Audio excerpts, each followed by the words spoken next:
Doing all right. Thank you. For the money? You guys caught me. But we've been here, and like I said, we've been here for. I've been here 15 years, and I was down the street. Billions of dollars they spend on buying stuff, furniture, lab equipment, food, and the city government ought to be focusing on how to make sure we can maximize the number of people that are involved in that and local jobs. Yes, I believe that.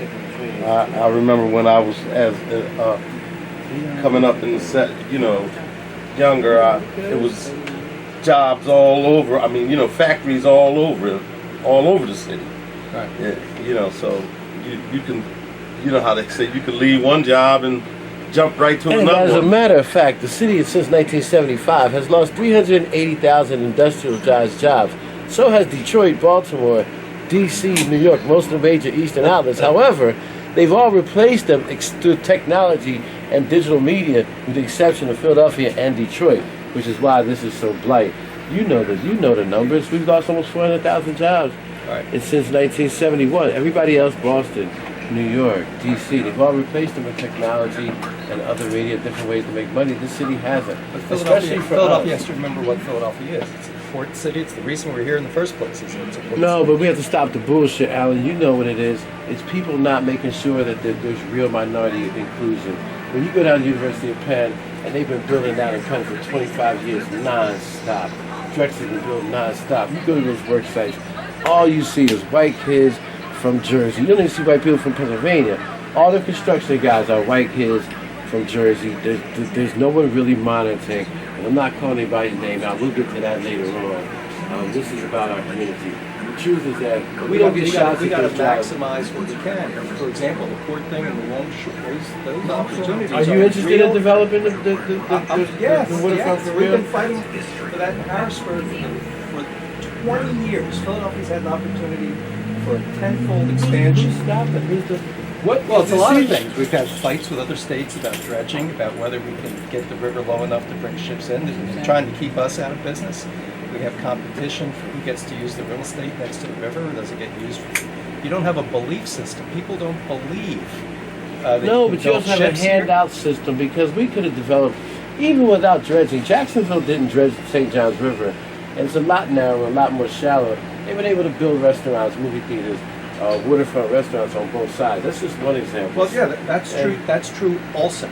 But to build a absolutely longshore nothing- job, you get a longshore job at $50,000. You don't need a college degree. How You many don't need a black high people school get that? diploma. My father was a longshoreman. Right. So let me inject into this My father was a conversation. longshoreman. This is my wife, Deborah Smithy. Hi. No, we'll have Hi, to, how are you? we'll have to edit I'm that a out. retired It's not true. public school teacher. That's not true either, by the way. 39 years. For the record, I only dream I heard about he's the that. marrying kind. Yes. Get married and drop a bag. But my concern is because I was an educator with Philadelphia, and I'm an educator now. As a matter of fact, I have my students that I had in high school. Now I have them in college because I'm an adjunct professor. Okay. What college? I'm at Pennsylvania Institute of Technology, but I have a curriculum units online at the University of Pennsylvania. I was with the Teachers Institute, and they in turn sent me up to Yale. So I have curriculum units online at Yale also. My concern is, with the funding of the schools, because I did a lot of research. As a matter of fact, I have a curriculum unit online at Penn dealing with the Marcellus Shale. Right. All of this drilling and the wells and the leases and things like that. I mean, they have developed an entire business just with that alone because, you got these big trucks coming in there and a number of these rural areas. So you got to redo the highways to accommodate them. My concern is with the money. They haven't been taxing these individuals or these large companies. And that money could fund, if they were to tax, that money could fund the school districts in the state of Pennsylvania. That's how much, because majority of the Marcellus Shale is in the state of Pennsylvania. Right. You might have a few in New York, that's why it's named Marcellus. And then you have, because the rock formation emerges through the ground in Marcellus, New York, which is right up Highway 95. I've seen it, been there. But You also have, a little bit of the Ritz Formation, Rock Formation, and Ohio and other places like that. But we're not addressing it the way we should. And someone needs to say, wait a minute, all these big companies like Big VP and things like that, where's the money that you're paying? Where's the tax dollars coming from that? Look, it's a no-brainer about tax Absolutely. on shale. But this whole idea about you don't have any taxes for anything anymore is ridiculous. You go back to the Bible, you had 7 fat years, fat cows, 7 lean years. It's part of nature that you have to invest, and it costs something to maintain. I mean, all the roads, all the pipes are collapsing. Exactly. Our infrastructure There's plenty of real work to absolutely. be done. And there's a need for government to be spending money creating, not make pretend jobs, but jobs that need to be done. Every school building in Philadelphia is falling. Oh, absolutely. So, But, there's now a political philosophy that's taken hold since Reagan for 30 years. Well, with education, people have that learned. you should try to do it on the cheap or do it for nothing. And you can't. All right, Well, let me people have jump in learned here. in education that education, instead of making sure you educate the students, people are looking at it as a business. That's why we have all these charter schools. It wasn't until I was up in New Haven, Connecticut, in the building at Yale, when they presented to me that Philadelphia, at that time, this is about maybe 2 or 3 years ago, had more charter schools than any city Right. in the United States. And keep in mind, I was dealing with individual teachers from California, all Emeryville, all those districts, Charlotte, Chicago, Atlanta, and the Dene Nation, which is the Indians, the Navajo Nation. And, when I find out of, all these charter schools, and I'm saying, okay, but they're looking at the students as a way of making money, because the money is going to be coming in, is guaranteed by the state, by the feds, and things like that. So they're just making money. And then the ironic thing about it is, when the charter schools kick the students out because they're not under the same regulations that the public schools are, don't have to have certified teachers, don't have to take the various tests and things like that. And then when they kick the students out, for whatever reason, the students have to come back to their home school, their local school, and they're coming back without any money. And if the students, and let's be real, majority of the students, well not majority, a lot of the students are special needs. They have problems. So you have to have, in order to accommodate them, because if you don't accommodate them, that's a legal issue right there. So you have to make sure that they have the necessary support things in place. But they're coming back without any money, because the charter schools have already taken the money. Deb, can I jump in? That's my Certainly. question. On the day that you retired from the Philadelphia Public School District, did you feel like our state, our mayor, our black leadership was invested in educating our children, that they were truly 100% committed? Or No. do you believe that I'll let you tell me what you do believe instead of me asking. No, I didn't think that they were truly believers. And here's a case in point. We want to educate our students, but the first thing that they want to do, this was a couple of summers ago, was close the libraries. How can a child read? Because they have, they have tutoring at the libraries. I know because my niece did it. She went to a private school, outside of Philadelphia. But one of her jobs was to work at the library. And I said, listen, Aunt Debbie is spending all this money for tuition. I want you to share that knowledge that you're getting with some of the kids at the library. So she helped them with math tutoring and things like that, and really helped the students. And she felt good about that. But no, we're not investing, because if we were really concerned, we would make sure that the libraries have the necessary support that they need, and to keep the children off the street. Because when I grew up in Philadelphia, I stayed at the recreation center because we had all these programs. And then to put the icing on the cake, I taught night school. Night school closed up. Then they turned it into EOP, Educational Opportunities Program. And as a result of that, so now we have overage kids, but the night school was also for people that did not get their high school diploma, older people. But when they got rid of it with the EOP program, they started at 4:30.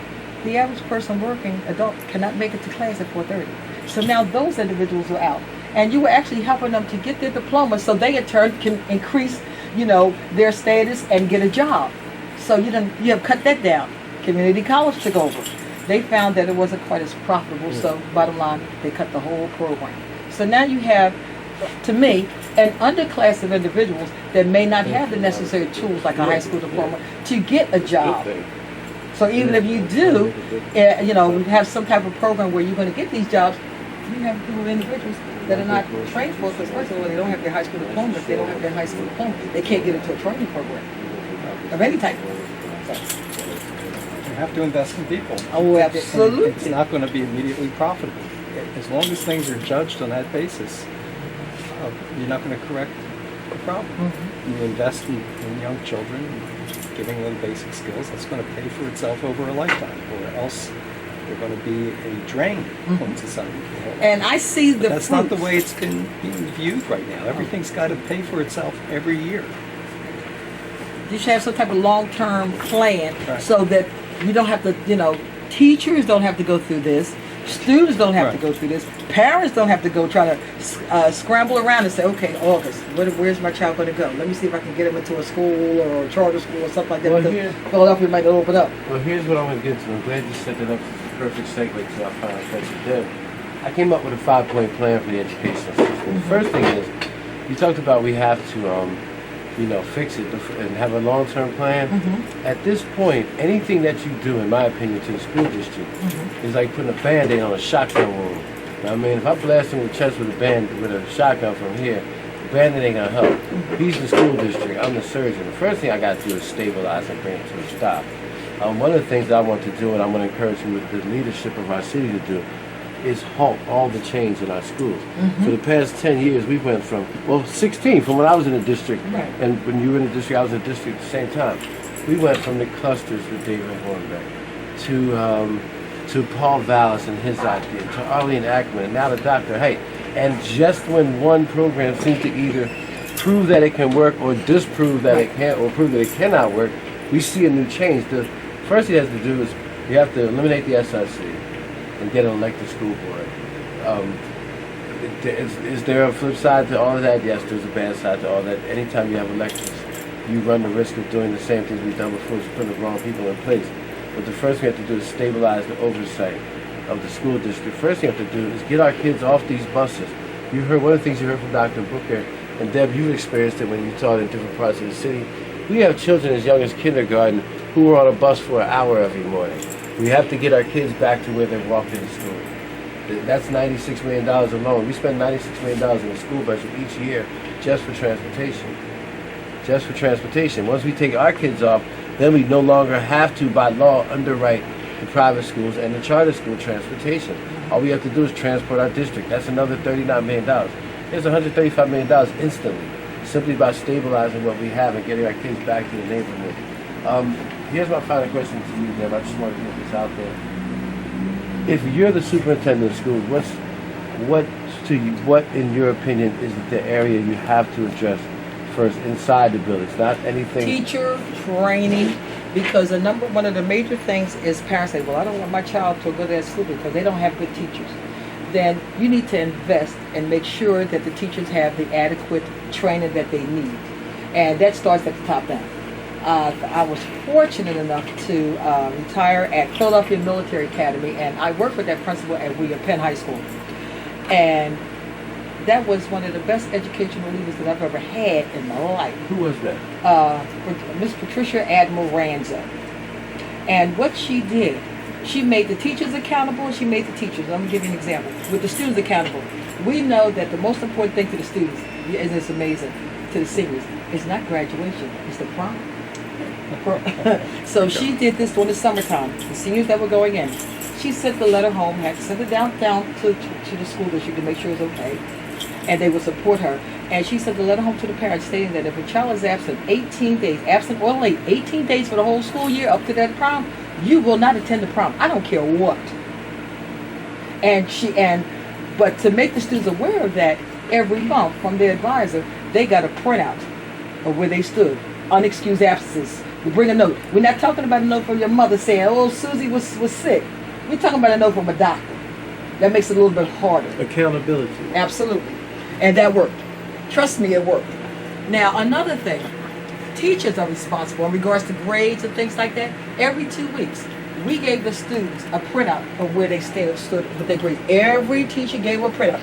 Then, that following week, we sent the printout to the parents. So this was going on for 10 months. So, and the students knew what was required. The principal stayed in and out of our classrooms. Instead of being in the office, she was in and out of our classrooms, making sure that we were doing the various types of instruction, because we know students learn differently. So you need to address all those different modalities of learning. And it had to be represented in your lesson plan, and not only in your lesson plan, anybody can write anything down. But when you come in the classroom, let's see it. Now, if you don't know how to do it, we're going to have in-service training in our building to do it. And then, what else she put, she had teachers to go into one another's classrooms. Right. So we could see, things that worked well, and we could offer suggestions to teachers if something was not working well. So all of this was going on inside of the building. So the teachers were accountable and the students were accountable. And the school worked fine. Yeah, it is. Thank you so much. You're welcome. She's my next by the way. I just came because today is my early day because I teach biology and chemistry, and today is the early day. It's nice meeting you. Nice meeting you. Thanks, Mo. Yes. Good luck. Hope Thanks, things Dave. come out good for you. Thank you. Okay. Thanks for investing in this. All right. Thank you.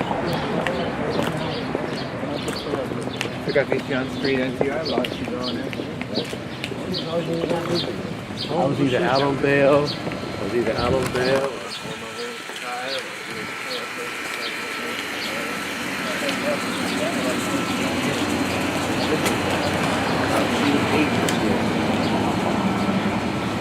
when I was in class, it kind of like woke me up. So I went to social work first, I went to kids and all that. I don't want to do that. I don't even know how I ended up in school earlier. But I was there like selling real estate and stuff. Now I got the job. I actually want to do something. Look at this. I can see that. And every now and then you get that's the fake CDC or nonprofits, and they're doing shit to stealing money, and that's the beauty store that went out of business, and then you have the laundromat, even they're out of business. But look, it's all pointed up in fucking prices, man. How do you have good on a green thoroughfare on 9th Avenue with nothing there? With nothing there. And this is an empowerment zone. You get like a 10-year tax abatement over here. And nobody still wants to open shit over here. Every now and then, this is it. Pizza and the freaking food down. Pizza, fat ass Chinese food. There's no fresh food over here. There's no fresh grocery. If you walk into that grocery store, Sunshine, it's not the quality that you would find at a fresh grocery anywhere else. And everything is taxed up higher because the people, are not intellectually, they're not the best consumers in terms of food education, and they're all using that government plastic, because a lot of people use the EBT card, so they add 30 or 40 cents to each and everything, which discourages them from buying the more expensive and good stuff, and they buy the substandard food, feed their kids with that, and then the change that's left over, they send it to these freaking pizza stores to get chips. A lot of these kids exist on chips and chicken wings, man. That's the economy that's left in it. But still, okay, so a lot of these things sound like good ideas, like the CDCs. How did it get so messed up? Because in the 80s and the 90s, it started with the rehab scam. When everybody was going back and forth to Williamsport to rehab, and we finally shut that out. But then they started developing other. People found out that you could open up a 501, and you could set up a 501 and open up a storefront and call them Jerry. There's no oversight. There's no oversight. How do you think Jerry Montesai is able to take $100,000 and say he built a football field? He knew nobody was going to go out there physically and check, as long as the paperwork was in order. He didn't know that Isaiah Thompson and Axel Shirley would one day find those documents. It's been done for years. I mean, you can open up almost any box on virtually all of these 501s. The bad part is, because of the abuse of that, they're killing people who were really using the money for good things, who are actually getting grants from some of those, what they call it, walk-around money funds, that were actually doing great things with it. Now they're suffering. People who were running like community daycares that were cooperative and things like that. This is like an oasis out here. I know the guy who does this. He's been doing it for years. He was trying to build a daycare over here. I think he built it down the street finally. But this is, I don't know if you know him, the guy Buster. He's a fight manager. He manages like all the Philly boxers. Percy Customs. This is his land through the James Shooting Foundation. And they have a fair where they train young fighters. So, I mean, this is it. This was left right now. It's nothing. Nothing. Free delivery, yeah, because we're going to jack you up for $20 extra on the price of your food because you're using the EBG card. And when you don't work for the money, you don't count it as well. That's, you know that. Let's move on. We're getting a little late. We're going to